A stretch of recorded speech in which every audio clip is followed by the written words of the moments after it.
Boom. Welcome back, guys. Here, Preto Impact Brian, your host for this week.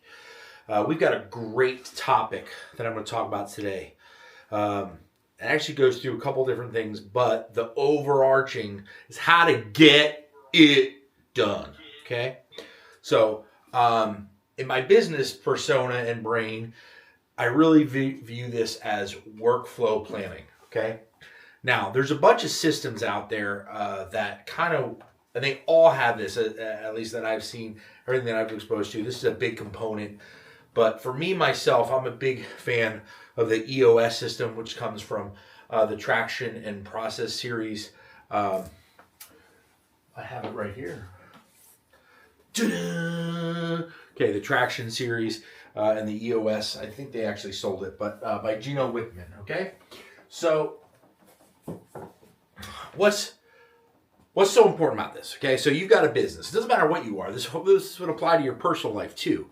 Okay, imagine that we set on a routine and predictable time schedule a process and a flow to which we were going to improve and work on something and get better. Okay, for anyone who goes to the gym, take this quick journey with me. And it could be like weight training.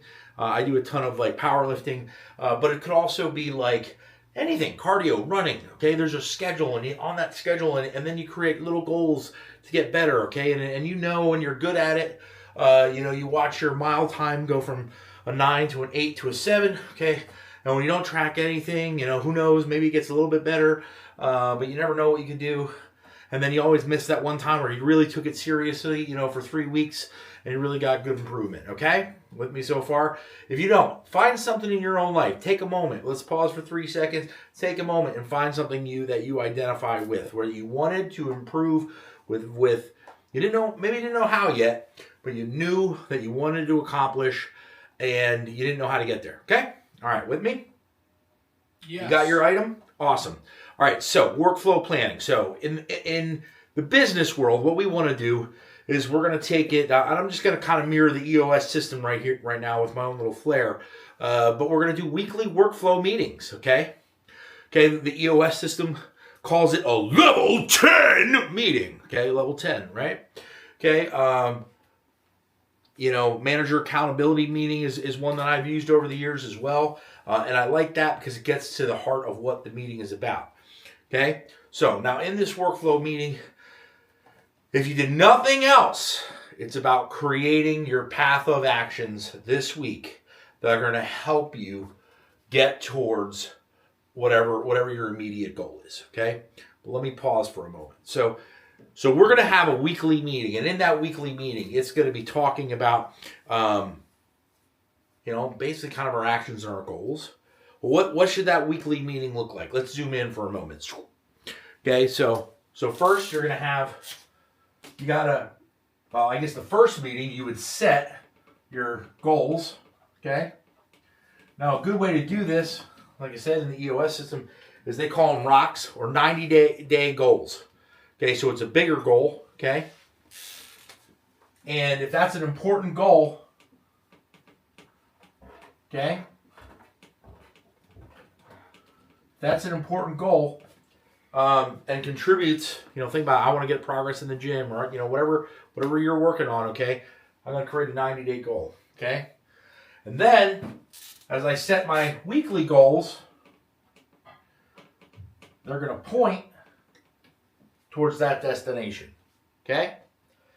All right, so as we set our weekly goals, first one's a little different. We're just setting it, here's the important part, workflow planning. What is the action, okay?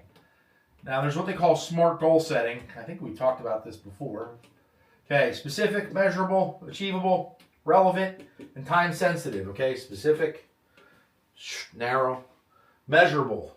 Can I see whether we hit our target or not? Okay, achievable, realistic, can't be too hard. Okay, relevant. Okay, this kind of combos into this. Hey, is this something we should be working on? I'm going to touch on that in a little bit. Okay, and time sensitive. Is there a deadline? You guys have heard me talk about that, okay? So using SMART goal setting, I'm going to use this, break this into smaller goals, okay? What would be a sales goal? It might be, I don't know, get to 5 networking events. Might be a workflow goal. Okay. A couple sub goals. Sign up 2 clients. Okay. Might be a goal. Okay. Now you can see that next week I'm either going to have gotten that done or not. Okay. So let's kind of build this all together. So as I come up through my weekly flow, first part is review of last week. Okay. We call this the walk of fame or the walk of shame. Okay. I either did it and kicked ass. Boom! Nailed it. Yeah! Walk of fame. Great job, Nate. Great job, Nate. Great job, Nate. Okay. Or I failed. Okay. Now we've talked about this in another meeting. But there's 3 acceptable outcomes, really. Well, 2 of them are acceptable. 1 of them is not acceptable. Okay? So imagine I'm going through my week and I'm stuck and I can't get to something, okay? I can ask for help. That's 1 acceptable outcome. I can get it done, like I said, and meet my commitments. Ooh, yeah! Okay? Or the 3rd one, which we don't talk about, is I didn't get it done. And that's the walk of shame. Okay, there needs to be consequences. There needs to be accountable. We're depending on you. The team is depending on you, okay? We're trying to win the game. Win the game means hit our goals, okay? So when your teammates, so this is the bare minimum of consequences, right? The maximum would be you're fired and don't work here anymore, right? The bare minimum is, hey man, Nate, you didn't do what you said you were going to do. That's not okay. It's not okay, Nate. Boo! Boo! How are you going to get back on track? What are your actions to correct this? Okay? That's the bare minimum, right? That's literally what it looks like. So you would start with a review of last week, okay? And then you can see it's kind of a big cycle. Okay, set goals and targets for this week. And then define the actions. Okay? Now, when you define the actions, it's kind of like who and when. Okay? I guess technically what, but I was saying define the action. So who's going to do it, what's going to get done, and when's the deadline. This is kind of important. There's a psychology component here. Any deadline that's out more than about 14 days, might be a little bit past that, 16 days. Okay, but if it's past 14 days, chop it into smaller bites, okay? And the reason is, overall, is because we procrastinate. Okay, so when you make something that's really far out, a month out, 2 months out, it doesn't matter. It's not a relevant goal, okay? People are just going to procrastinate until it's 2 weeks out, okay? So whenever you're setting stuff, if the timeline, so you still set your 90-day rocks. Those are like your big picture destinations. But when you're setting your actions, okay, like I said, what's getting done, who's doing it, when's it due by, that due date should never be past 2 weeks, okay? Any questions, throw them in the comments. I'll do my best to answer and follow up. Okay. Dee's just commented, exercise, ? We were just talking about powerlifting and getting shit done. So you already know. Yeah, absolutely. Exercise is a great parallel because it's really hard workflow for our bodies. Okay.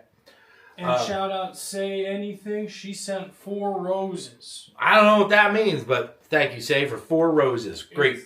It's a virtual gift. All right. So any questions, comments, anything you want to specify, just throw it in there, and I'll help you walk through it or work through it. Okay. So back to our workflow planning. We got our review. We got our goal target. We defined the what and the who and the deadline when. Okay. Now, here's a little exercise I like to do. So anybody watching, do this with me, right? Imagine your business, or you can apply it to anything that you want to accomplish, okay? And say, hey, I want to take something in my life, I'm talking about from a business standpoint, and what if I improved something, one thing, every week for a year? Okay, with me? Yes. So, over the course of a year, you would have improved 52 things, right? Maybe you take one off for vacation or something. Okay? So 50 things get better. Well, now imagine how much better your business would look. Okay? Or if, like I said, if you're doing this on the personal side, imagine what that would look like. Okay? See it clearly in your mind for a moment. Here's a little exercise you can do to get a scrap piece of paper out and just start writing. What's the first thing I'd work on? What's the second thing I'd work on and fix? Boom, boom, boom, boom, boom, boom, boom, boom, boom. Okay, if you're doing it on that exercise or something like that, do small little goals. What would they be? Okay, Nate and I were talking earlier. We talked about, getting his mile time down, so distance running. Okay, hey, I want to get it down 9, then I want to get to 8:30, then I want to get to 8, then I want to get to 7:30. Okay, you can mark all of them out. Now, put a list together of 50 of them. Now imagine a year later, all that list is done. Holy capoozes, right? You can see how that is just earth-shattering, revolutionary, okay? Now, let me pause. I need to go on a quick tangent for a moment. Before we start doing any workflow planning, we have to make sure that we're addressing the right problems. There's an old but great business, it's actually business steals it, okay, called the theory of constraints. And it says something loosely like, in any given system, there can only be one part, one bottleneck that is holding everything back, okay? In chemistry, I remember my high school chemistry, it's called a limiting reagent, okay? So I can never, it's a thing that's holding back the reactions, okay? So, at the beginning of every meeting, you want to kind of take a pulse and say, hey, what is the constraint? In business, the way we use the theory of constraints, okay, hopefully this is dark enough.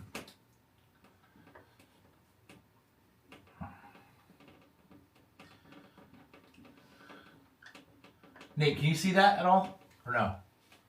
I mean, I can see it in yeah, it looks great on camera. Okay. All right. So you got sales, you got operations, and you got finance. Okay?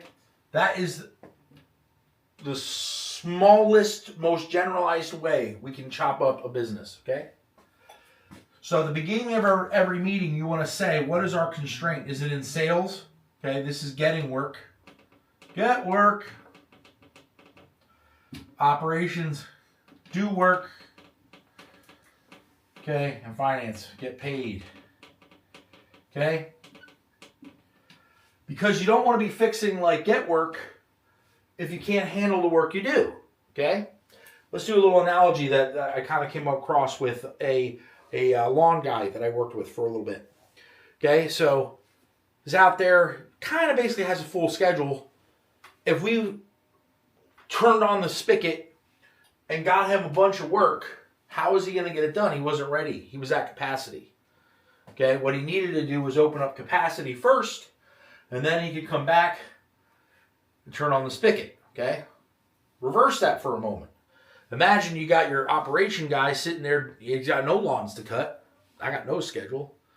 Okay, you're not getting him enough work. So what usually happens in business is it'll be this for a couple weeks, and then it'll ping pong down to this for a couple weeks, ping pong back up, assuming you're fixing it, ping pong back down, and then every once in a while it comes down to your finance section. Because from an overhead standpoint, your finance person can just handle a lot more. Like one accountant can handle an awful lot of transactions, okay? So it's usually not finance unless you have a ton of aging AR, okay, accounts receivable, but it's usually get work and do work, okay? All right, now back with me. So at the beginning of every meeting, we're going to review. Then we're actually going to test our theory of constraints, and we're going to say, hey, has our constraint moved at all? Okay, are we still focused on where we need to be focused on? And like I said, usually this goes for, maybe even aligning with that rock. It kind of goes it's definitely multiple weeks, but it's probably honestly about a quarter. It takes you about that full 90 days to really just drive some stuff. Because if I set my goal, hey, let's fix my sales and let's get that to the next level, okay? You're going to start off strong. You're going to hit some really obstacles. You're going to start pittering out. And then guess what? It's going to be day 80, and you're going to go, dude, we got 10 more days to hit this target and this goal, and I'm not going to miss. And then all of a sudden, you have this resurgence of energy as you rush to the finish line, like you're running a big sprint, right? And you rush across the finish line, okay? And you're like, yeah, we made it, yeah. But then you got to come back and you got to check the theory of constraints, okay? And you got to say, hey man, we fixed our sales op. What's next? Can ops handle it? Should we work on capacity or should we still work on sales? Okay? If you're not sure what your constraint is, it's getting work. Your constraint, maybe a way to think about it is as you go through your sales cycle, okay, it's always the start of the sales cycle until you fix that. You'll know because you'll be like, I can't get the work done. Okay? My schedule's bursting at the seams. Okay? It's almost always get work. Okay? All right. Any questions so far? Nope. All right. Let me wrap this all together. Okay? So here we got our workflow planning. That is the number one thing people need to work on. Okay? Both as a team and as an individual. Okay? We're going to start off. We're going to set some goals. We're going to use our SMART goal setting. Okay? We're going to use that to hit our 90-day targets. Okay? In the EOS system, they call them rocks. All right? So what is my 90-day? Then we're going to subdivide that into the small little pieces. Okay? And the example I gave you is what if we fixed one thing? Okay? So what if I went to 5 networking events with a dedicated purpose? My business should look a little better. It should have been meaningful. Okay? What if I signed 2 clients? You can see how my business is better. Okay? On the sales side, because we talked about that being a lot of people's pain, you want a repeatable process that creates predictable results to drive revenue. Okay? And then if your pricing is right, driving revenue, driving top line, drives bottom line. Okay? If not, you should fix pricing first. But repeatable process, predictable results. Okay? So I need to know if I went to 5 networking events, okay, and each networking event I talk to 5 people, okay, preferably new people, but it could be warm with the leads, then I'm going to sign up 2 clients in a week. Okay, then what do I need to do every week? I need to go to 5 networking events. And I repeat that process. Okay, and as things shift, okay, then I update my algorithm. Okay, I update my math. I update my data. Okay, so as you're going through, you're checking to make sure. Super important. You never want to be working on something that isn't your constraint. Okay, it's basically like, imagine you can't get enough sales, can't get enough deals, and you're rearranging your office. And dude, the new layout, it is sweet. It is on point, man. It is. What's something the new kids say? Bussin'? Oh, yeah. Man, bussin'! Whatever the hell that means. Okay? Like, it doesn't fucking matter. Okay? It doesn't matter. You worked on the wrong thing. Okay? And the real people, they get it. It's like, that needs to be like 3% of your focus. And the other 97% is kicking butt, building, expanding, pushing tempo, driving progress towards success, okay? And doing the job that's in front of you, okay?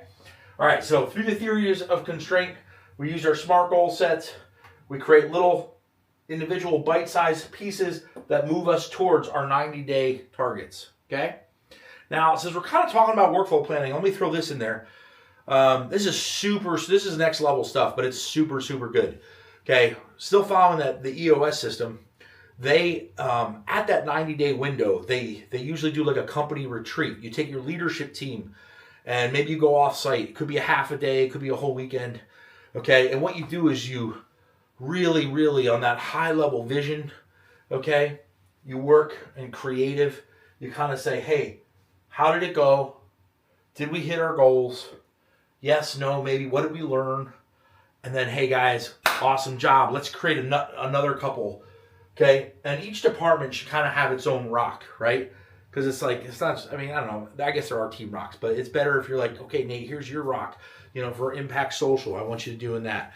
Okay, if you guys know, I keep talking to Nate, he's our social guy, and he's the director of our social media, and he runs our Impact Social. Okay, he's in charge of that whole product line. Okay, all right, so you got your 90-day rocks, and you repeat that cycle. You can see 4 quarters in a year. Perfect. Okay? And it's all about getting stuff done. Okay, so here's your guys' homework. Here's the challenge I put forth from Pareto Impact to you. Take something. What is the biggest problem? Literally, what is your biggest pain? Okay, write it out. Okay, maybe write 3 of them. Okay? Take those 3. Look through this theory of constraints. Okay? Is your business struggling to get work? Is it struggling to do work? Or are you struggling to get paid? Okay? Okay, now that you have that, pick the best one of the 3 that you came up with that meets that, and let's go ahead and create a plan for the next 2 weeks. Okay, what things you're going to get done next week, and what things you're going to get done the week after that. Okay, and I want your commitment. Okay, do you commit that you will get those things accomplished? All right, go do it. All right, thanks everybody for coming along on this journey. Really appreciate it. Hopefully you learned something. As everything, Pareto Impact and our Impact Social teams are working hard, trying to help people. But everybody, be great. Big shout out to Say real quick. She just dropped a ton more roses. I don't know what that means, but 20 of them. They're like paid gifts. 20 roses. You gotta Bowling! Just to let you know, I set a gift goal. If someone sent 20 gifts, you had to sing a song for them. So. Okay. I can't sing that song.